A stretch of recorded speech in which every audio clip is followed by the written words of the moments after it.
ભાભર શહેરમાં smart meter લાગુ પડ્યા બાદ નાગરિકોમાં ભારે અસંતોષ અને પરેશાનીનો માહોલ સર્જાયો છે. ખાસ કરીને સિનિયર સિટીઝન તેમજ અભણ વર્ગ માટે આ નવી વ્યવસ્થા મુશ્કેલીરૂપ સાબિત થઈ રહી છે.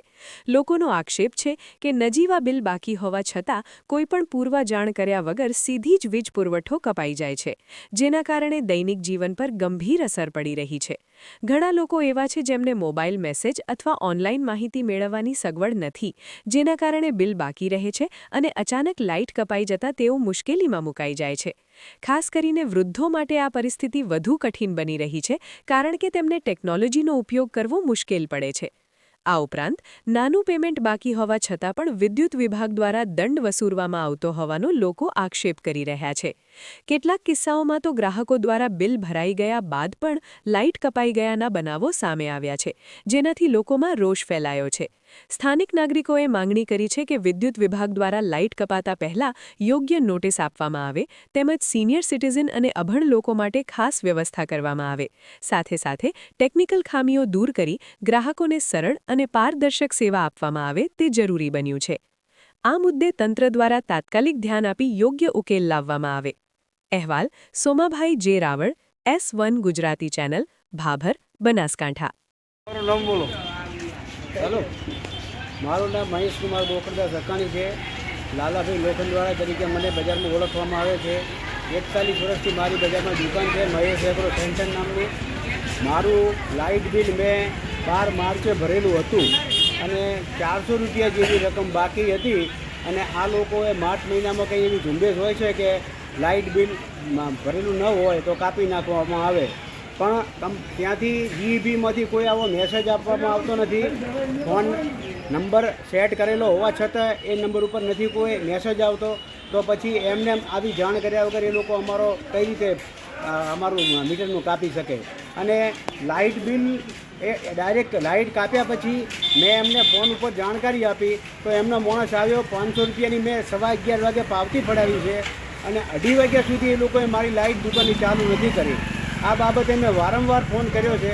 પેટ વાઘેલા સાહેબને ઉપરી સુધી મેં ફોન કર્યો છે. 2:30 વાગે એમને મને જવાબ આપ્યો કે તમારી લાઇટ હવે ચાલુ થઈ રહી છે. તો 3.5 કલાક લાઇટ બંધ રાખવાનું કારણ શું? અમારી 400 રૂપિયાના બિલ કરતાં અમારી ડિપોઝિટો વધારે પડી છે. તો પછી આવી રીતે પબ્લિકને ખોટી રીતે હેરાન કરવામાં આવી રહી છે, એનું કારણ શું? અને આમ પબ્લિકને આવી રીતે હેરાન કરી રહી છે, જ્યારે બજારમાં તો લાખો હજારો રૂપિયા બીજાના બાકી લાઇટ બિલો છે, એ લોકોને કશું કરવામાં આવતું નથી. અને આવી રીતે 400 જેવી નાની મામૂલી રકમ માટે અમારા જેવા નાના વેપારીઓને ખોટી રીતે હેરાન કરવામાં આવી રહ્યા છે. તો આ બાબતમાં આ લોકો એક્શન શા માટે નહીં લઈ રહ્યા? કે ત્યાંથી ઉપરથી આ લોકો આ માટે કંઈ આગળ પ્રોસેસ કેમ નથી કરી રહ્યા? બોલો, તમારું નામ શું? મારું નામ સાધુ ગૌતમભાઈ છે અને લાઠી બજારમાં મારી દુકાન આવેલી છે. ખુશી કંકન સ્ટોર્સ દુકાનનું નામ છે. તો મારું લાઇટ બિલ કાલે 25/3/2025ના રોજ 25/3/2026ના રોજ કપાઈ ગયું હતું. હા, તો મને ખબર પડી, મેં આજુબાજુમાં ચેક કર્યું હતું તો લાઇટ બિલ મતલબ કે લાઇટ બિલ મારું આગળનું ભરેલું હતું, પણ 605 રૂપિયા લાઇટ બિલ હોવા છતાં પણ 200 રૂપિયા દંડ માંગી રહ્યા છે ઓફિસે.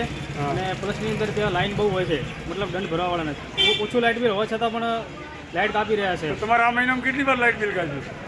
આ મહિનાની અંદર એક વખત અને આગળના મહિનાની અંદર એક વખત, 2 વખત લાઇટ કાપ્યું. બરાબર, માર્ચ એન્ડિંગમાં 2 વખત કાઢ્યું. અને ગઈ ફેરે કેટલું બિલ હતું? પહેલું 700 રૂપિયા બિલ હતું અને એનો બી 200 રૂપિયા દંડ લીધો. 605 રૂપિયા બિલ હતું તો બી એનો બી 200 રૂપિયા દંડ લીધો. અને મૂળ તમારો 1300 લાઇટ બિલમાં 400 રૂપિયા તમારો દંડ લીધો એમ ને? 400 રૂપિયા. હા, બરાબર. મૂળ 1700 રૂપિયામાં તમારું બિલ પડ્યું. હા, બરાબર. બિલ પડ્યું. મુકેશભાઈ ઠાકોર, મારી દુકાન લાઠી બજારમાં આવેલી છે. રાધેશ્યામ શંકર નામની દુકાન છે, બરાબર. અને મારું લાઇટ બિલ 24 માર્ચે 3 વાગે મેં ઓનલાઈન પે કર્યું. પછી 25 માર્ચે સવારમાં 11 વાગે લાઇટ કટ થઈ ગઈ, બરાબર. તો પછી હું ઓફિસે જઈને એમને જાણ કરી અને પછી એમને બિલ ટ્રાન્ઝેક્શન ચાલુ કરી, બિલ ભર્યા એની પહેલાં. બરાબર. દંડ લીધો તો કઈ?